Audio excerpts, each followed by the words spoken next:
mysteries mankind cannot explain. But advances in technology have led to new theories, and the search is underway for evidence that may unlock the most baffling questions of our time. On Mystery Quest.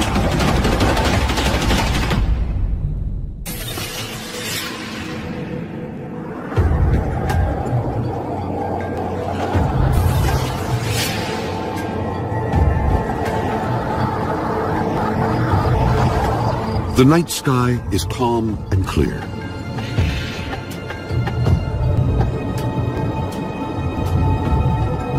Across miles of desert, nothing moves, except one car with two men on a mission. I can prove it. I know the place.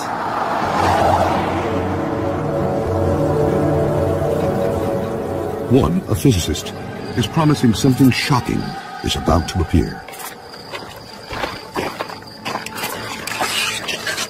It'll show up just over that ridge.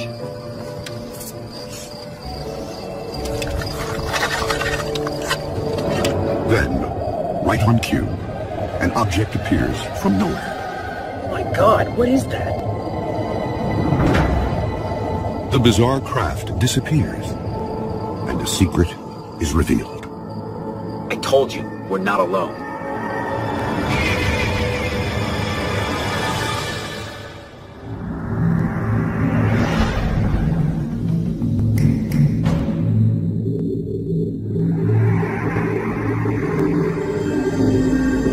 Questions about the existence of alien life have persisted for decades. Even more speculation surrounds the U.S. government and what it really knows. But amid the theories, there is one certainty. A belief that the public isn't being told everything. The conspiracy theories surrounding Area 51 are numerous. People use this as a blank slate on which to draw their darkest fears. While records are by no means complete, there have been thousands of reported UFO and alien encounters. From a mysterious crash in 1897, 6 years before the Wright brothers' first flight, to the Battle of Los Angeles in 1942, when UFO reports triggered massive anti-aircraft fire over the city.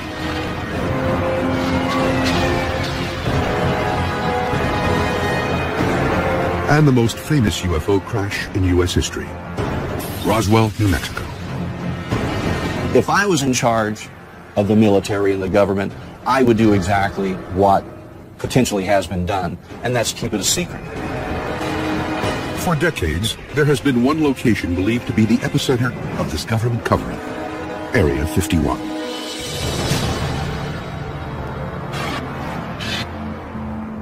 The military base is located in the midst of the Nevada desert, 85 miles north of Las Vegas. The name refers to a grid number found on an old map of the much larger site called the Nevada Test and Training Range. Built in 1955, reports of strange and unusual activity emerged almost immediately. Yet there is no official documentation the location even exists. Up until recently, it's been denied that it even existed, even though people knew about it. So that, to me, that's a mystery. Over the years, a portrait has emerged of this mysterious place. Many believe its primary purpose is a testing ground for the government's clandestine spy plane program. Today, Area 51 is very active. They've built new runways, new hangars. I mean, there's some 24 hangars there, so that's evidence that there's a lot of programs going on. Area 51 was created as a testing base for secret aircraft and secret weapon systems. That's all we know for sure, and that's all that the solid evidence is telling us. But others believe these secret weapon systems are simply a smokescreen to cover the real story. In 1989, details began to emerge of a program that went far beyond spy planes. There's a huge underground base out there, and that's where they work with the aliens. As hard as it is to believe, it's true. I mean, there are aliens all over the place. If you and I walked in on everything that was being done, I'm sure we would be flabbergasted. We probably could not conceive all the different types of testing, or even try to comprehend some of the technology.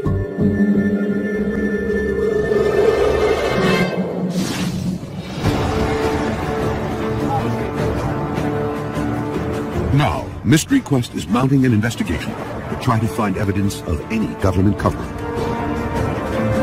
The expedition team will look for physical evidence of UFOs in the desert surrounding Area 51. To do this, they'll search the sites of reported crashes. Pete, I think we found something here. You may want to come take a look at this. The science team will test recovered metal fragments and determine if they are from Earth or another world. Mystery Quest will also talk to a former U.S. Air Force pilot who says the government is actively seeking to cover up knowledge of alien encounters. It's registered top secret. You can't tell your wife, you can't tell your commander, you can't tell anybody in the squadron. The team will also position cameras around the perimeter of the base and look for any anomalies that may appear in the desert sky. And use a powerful telephoto lens to glimpse further into Area 51 than ever before. Right, there it is. And our investigator will examine a new location to determine if the government has moved its alien operations.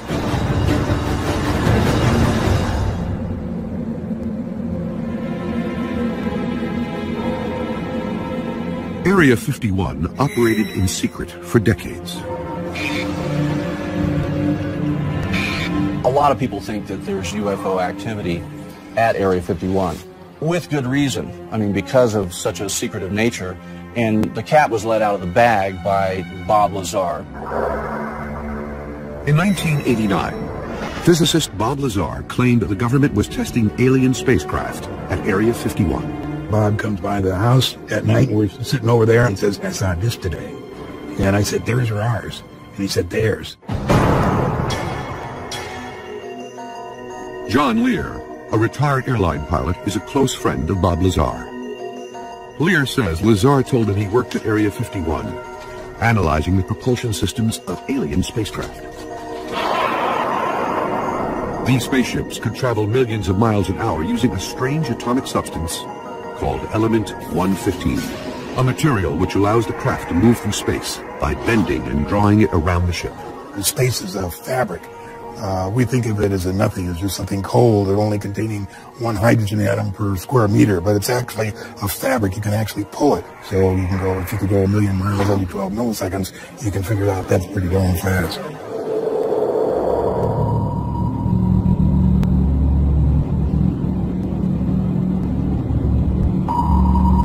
To prove his claims, in March of 1989, Bob Lazar led John Lear to a location outside the base. Then he told him exactly where and when he'd see an alien spacecraft for himself. It was descending. It had come up and everybody says, there it is, there it is. But I could see the yellow and the goldish. It was radiating and it was descending. And I could see it getting close to the mountain. It was a classic saucer shape. If you put one plate on top of the other, that would be a flying saucer. That was what I saw. Secret test site. And just a few minutes ago, we saw one of the government extraterrestrial UFOs fly over there. We all watched it for about 7 or 8 minutes. Lear was stunned by what he saw and is convinced to this day it was not of this world. It was exactly the day, exactly the night, exactly the time that it came up. So he had to have worked there. He had to have, been involved in the program to get information like that.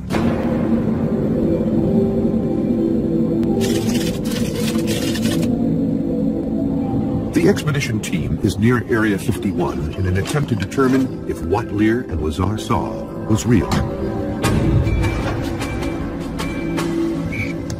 Peter Merlin is an aerospace historian and expert on the U.S. government's experimental aircraft programs. Mark Easter is the International Public Relations Director of MUFON, the Mutual UFO Network. MUFON is the world's largest civilian UFO research organization. Their first task is to set up camera traps that will continuously scan the skies for 48 hours, looking for any signs of activity. We're on the Highway 375. We're headed towards Groom Lake Road, which is here, and we're going to get up on this side, up in the desert, and put the surveillance cameras up in this area here. There's less chance of somebody, happening across it, leaving for 48 hours and see what happens.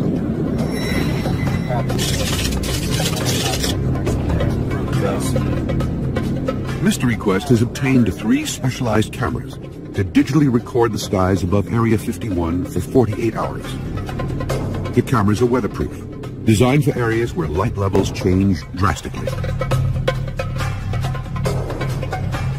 Infrared technology will allow them to capture images during the night.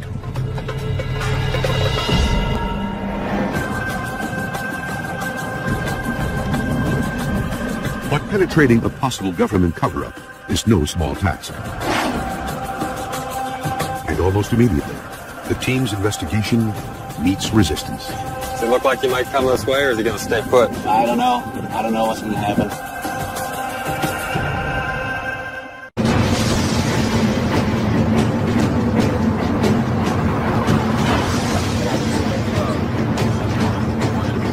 Mystery Quest has traveled to the Nevada desert, hoping to unlock any cover-up about what our government really knows about alien life and UFOs.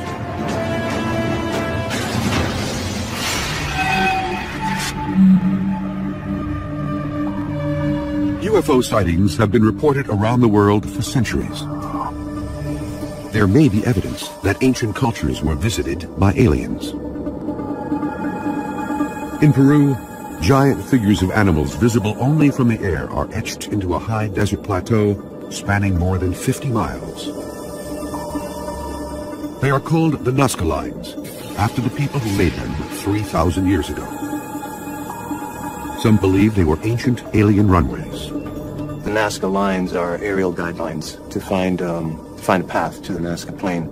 These markings, which range from hundreds to several thousand feet long, show direction and regions where they could land and conduct specific operations.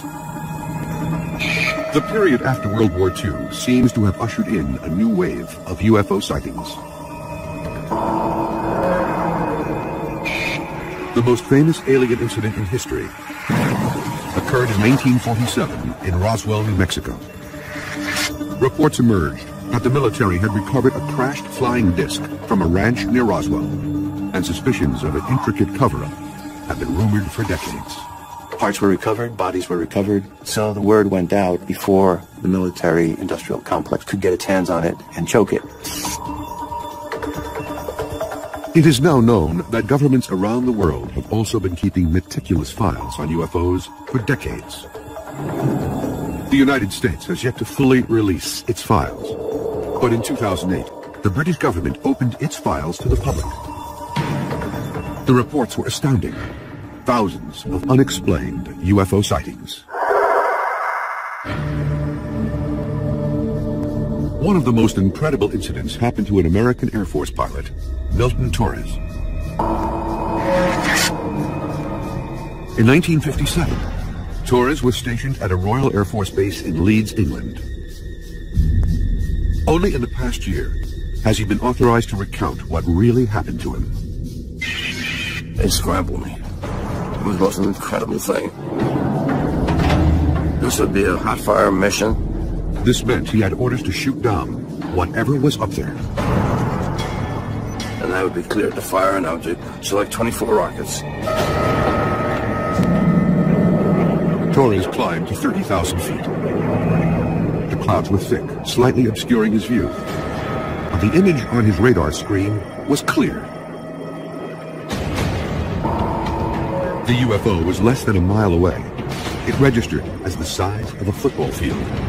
Yet it was zigzagging through the sky at an incredible speed.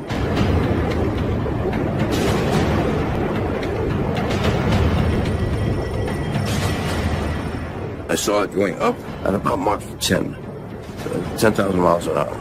We didn't have the SR-71, we didn't have the F-22, we didn't have anything that could go anywhere near that speed.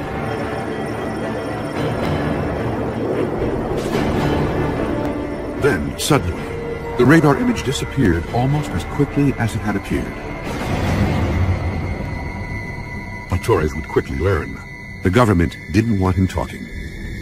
The next day, the spook came from the embassy in London. So the man said, "No, you can't tell your wife, you can't tell your commander, You can't tell anybody in the squadron, including your wingman. It was registered top secret. If you say that anything to anybody, we'll take you off flying status. Well, I worked hard to become a fighter pilot. I wasn't about to lose that, so I better shut my mouth. Some argue that what Milton Torres observed was only a radar anomaly. But more than 50 years later, the career pilot is convinced about what he saw. Anybody who tell me some bull story, and the Air Force with the weather balloon crap, weather balloons don't go Mach 1. This thing was going all kinds of speeds. So whatever it was not made of this earth.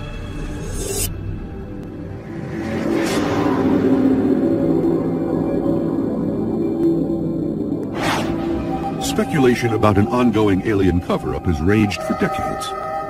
Rumors are fueled by a government that won't officially admit the existence of Area 51.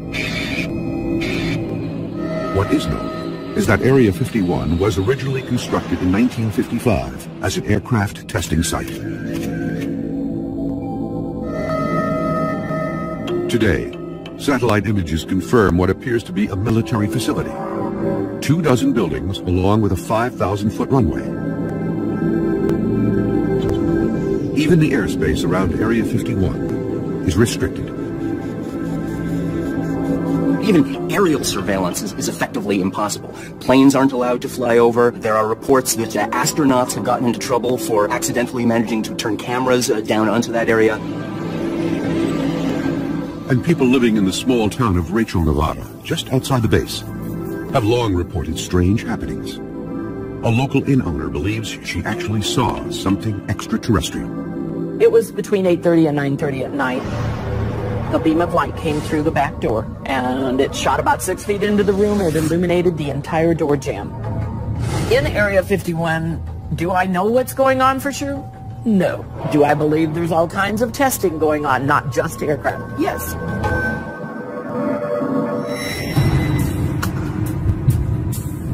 Next step, Groom Lake Road. After setting the camera traps, the expedition team approaches the perimeter of Area 51 in an attempt to survey the base. There is no official main gate that leads into Area 51, but any approach makes it clear that you are not wanted.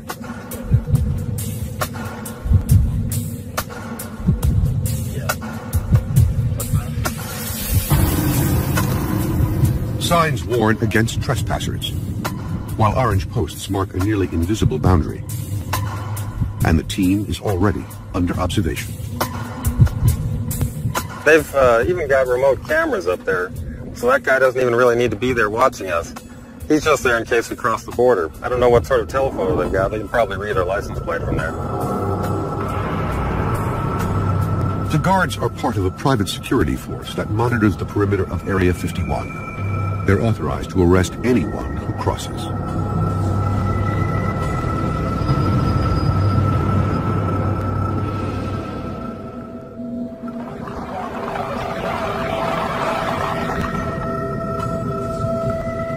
The investigators decide to test Area 51 security at another gate. It look like he might come this way, or is he going to stay put? I don't know. I don't know what's going to happen.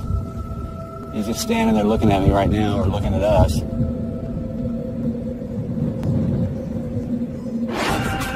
Merlin and Easter realize their investigation into Area 51 is going to require a new strategy. The next attempt could lead to a new discovery or their arrest. I honestly don't have a good feeling about this.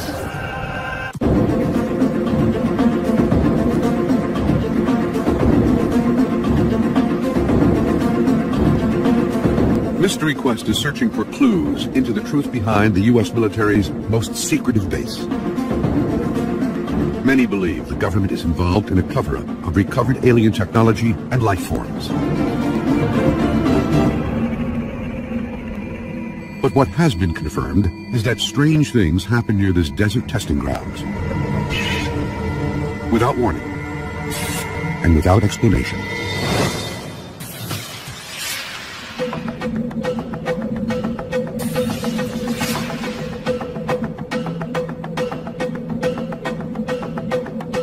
A young family sits down together for dinner. Suddenly, the walls begin to shake. Oh my God! It's an earthquake!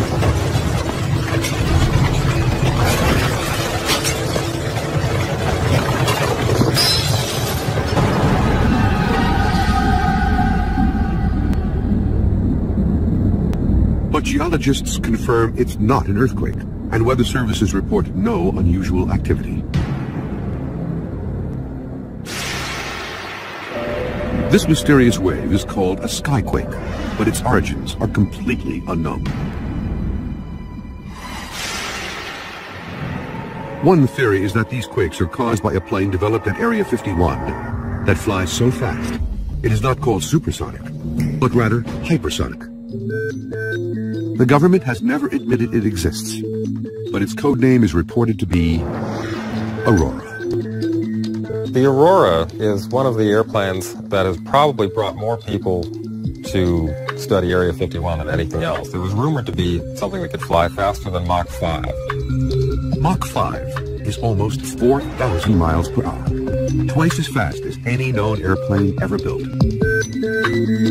The rumors about Aurora were fueled by mysterious condensation trails that appear to be unlike any ever seen. Photographs show bizarre contrails, which consist of circular shapes evenly scattered throughout a line. People who believe in the Aurora project point to these sightings of these kind of mysterious contrails in the sky. They're sometimes described as being like donuts on a rope or pearls on a string. The idea is that the highly innovative propulsion system of the Aurora aircraft would produce this kind of characteristic contrail. The incredible abilities of the Aurora have led to speculation that alien technology must be behind such a powerful airplane. But conclusive proof of the program has yet to publicly surface. So far, in all the years since there were rumors about Aurora, there has never been any hard evidence that such a plane actually exists.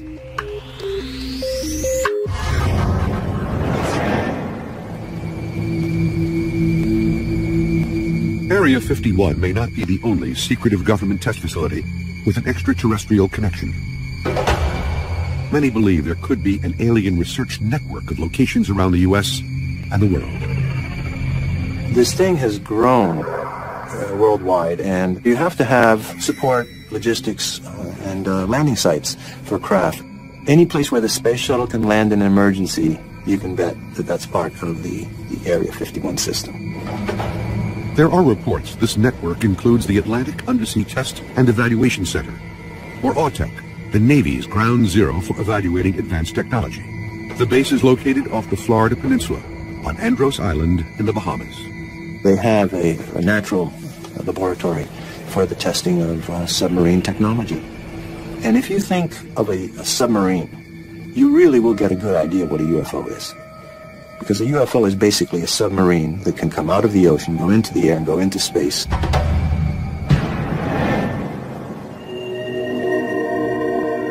One location rumored to be in this network of new secret bases is 800 miles away from Area 51 in Green River, Utah. In the late 1990s, there were claims Area 51 had become threatened by scores of tourists and alien seekers, and the government responded by moving their operations.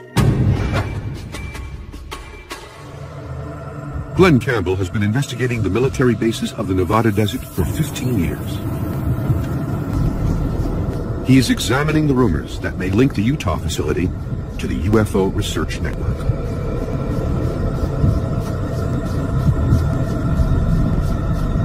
This looks like it. We're coming up on what looks like a gate. This is the main launch complex. This is the heart of this supposedly secret facility. I'm going to get out and check it out.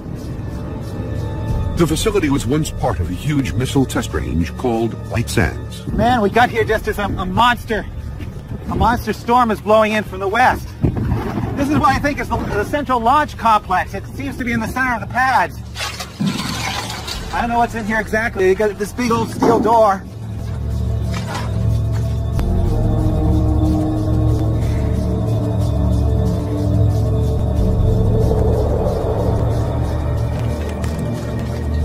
Glenn's search reveals what appears to be an abandoned military facility. Debris and wires cover the ground.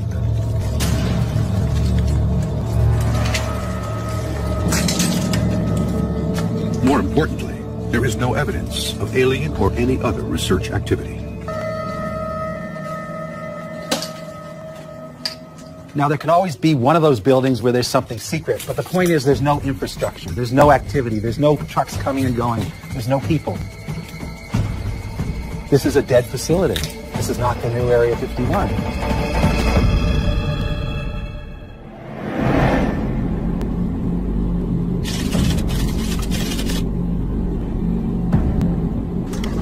There is a belief that physical evidence may be lying in the desert.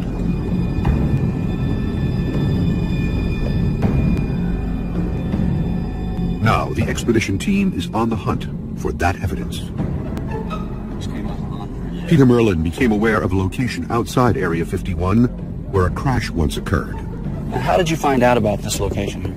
I heard about it from some ranchers who lived out there back in 1967. Something came streaking out of the sky, slammed into the desert and exploded. Pretty soon, Air Force guys showed up in helicopters and trucks and kicked them off the land, told them to forget what they'd seen, and then they cleaned up whatever was left.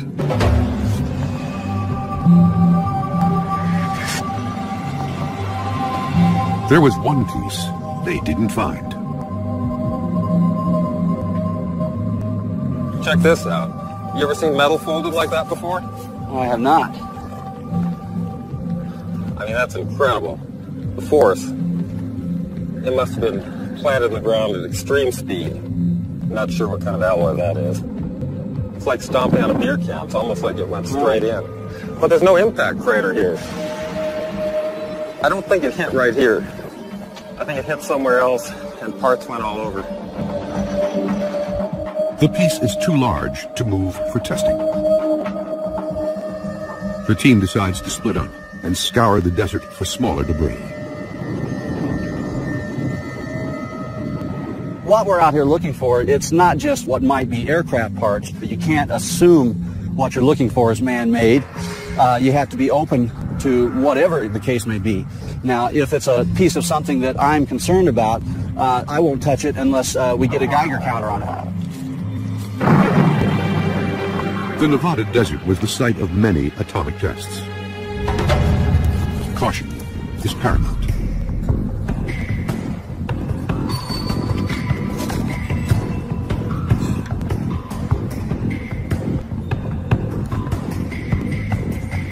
Pete, I think we found something here. You may want to come take a look at this. Suggest you bring that Geiger counter with you. Will do. The twisted piece of metal is about 6 inches long, and small circles appear to be bolt or rivet holes. I think we're okay. Looks pretty clean. What do you think? It's very distorted. Looks like it's been subjected to a lot of force. It's clean. Well, this is definitely downwind from that piece that you found. It is. It's right along the flight trajectory. You can see it's got some form to this side right here, but jagged on this side. This definitely tore off of something obviously larger. Wondering about these holes, if this was from heat, or this is more of an exact hole. These are probably bolt holes, I would imagine. They will send the specimen they've gathered to the science team to try to determine its origins. Well, this is an excellent find right here.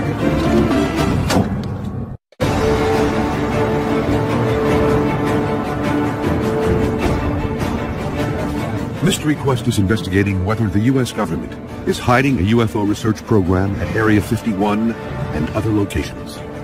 There is only one place to get a clear view of Area 51. It is called Tikaboo Peak, an 8,000-foot summit 26 miles from the base.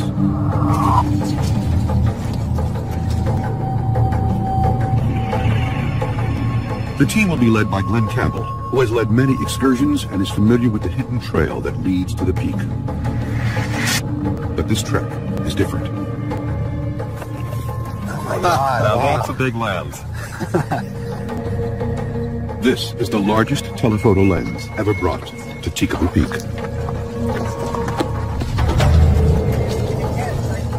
It can zoom 66 times further than a standard lens.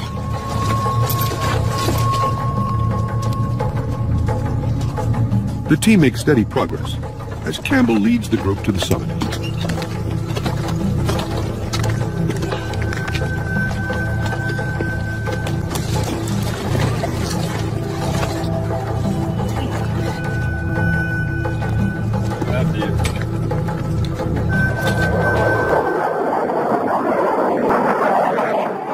Suddenly, a fighter jet appears.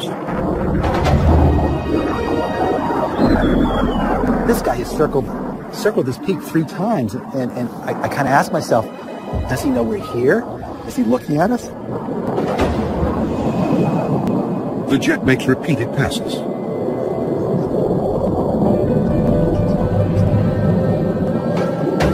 Man, he's coming down really low, right through the valley there. Wow.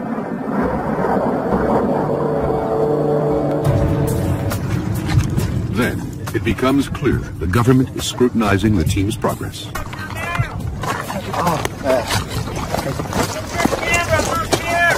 Coming! Coming! A military helicopter suddenly swoops in for a closer look. Man, they have to be here for us. Is he circling this peak? He's circling the peak. He has to be here for us. Well, there's no question. He's here for us.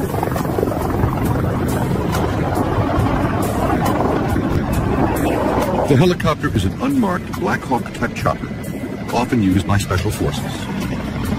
They have never bothered with us here before.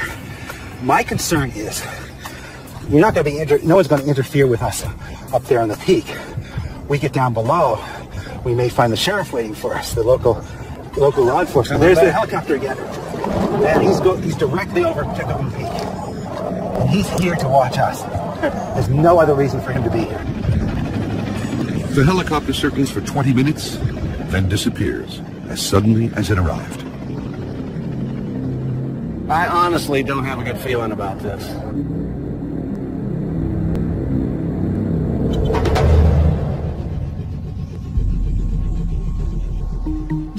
The science team has received the wreckage from the desert. Dr. Jerry Delaney at Rutgers University Lab will oversee the testing, using an electron microprobe, a device that can determine almost 100% of the elements that make up any object. Dr. Delaney will test for anything extraterrestrial. There are very distinctive features that are the signature of the trip through the Earth's atmosphere. Anything that comes through the atmosphere, whether it's a stone the size of my thumb or a spaceship, is going to heat up, and it can form a crust in some circumstances.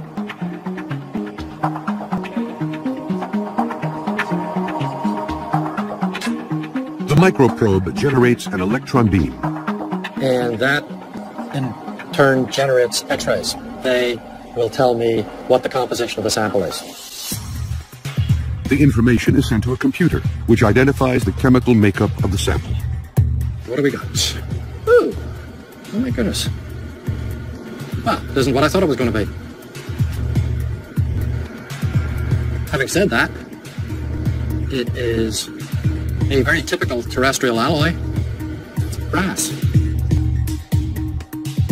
This object looks as if it was something that was man-made, maybe a vehicle, maybe farm equipment, maybe something military, I don't know. But everything about it says man-made, terrestrial. The expedition team continues to investigate. Camera surveillance could provide proof of a conspiracy, as new evidence is discovered at the top of Tikaboo Peak. This looks like new construction. I mean, other times I haven't seen this thing here before.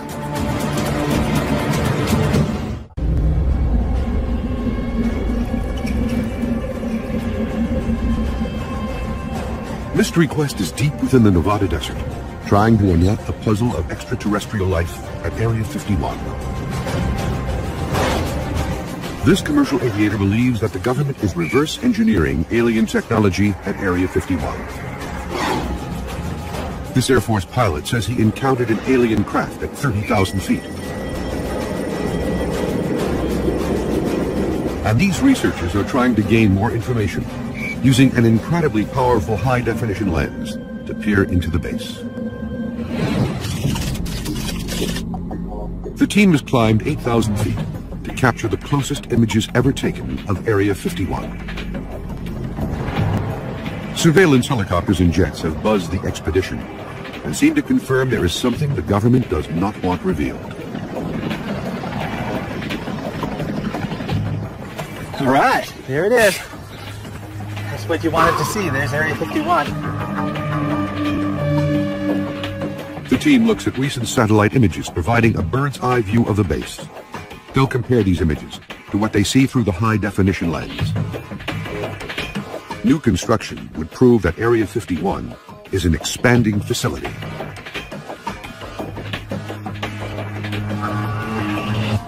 Well, we know what most of these hangars are for. We've determined over the years, okay, this is for the A-12. So the more we know about the base, the smaller the unknowns become. Right.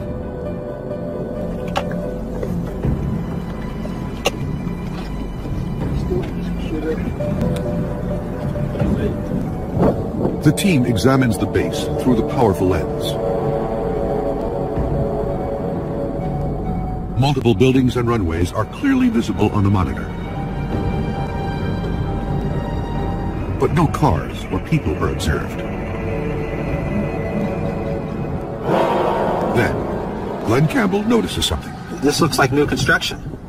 I mean, other times I haven't seen this thing here before. Wow, what do you suppose it's for? Well, it's big. And what do they need a hangar that big for?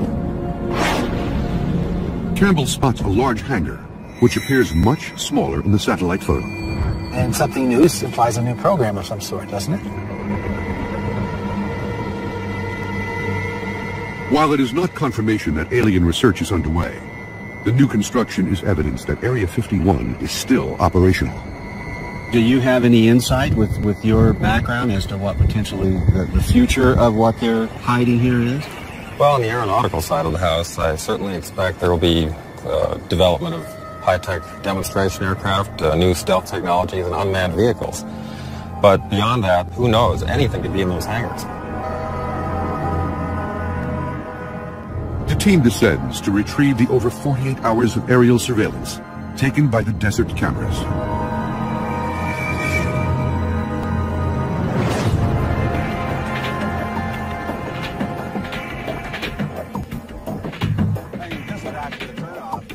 The footage reveals two possible sightings. In one scene, an object seems to appear, then quickly vanish in the sky above the ridgeline. In the second, a procession of lights drift near the horizon. But careful examination has revealed these anomalies are not evidence of UFOs. The first was determined to be a sudden cloud formation. In the second video, a series of lights appear on the horizon. However, after examining the evidence, the team concludes these lights are most likely headlights from passing automobiles.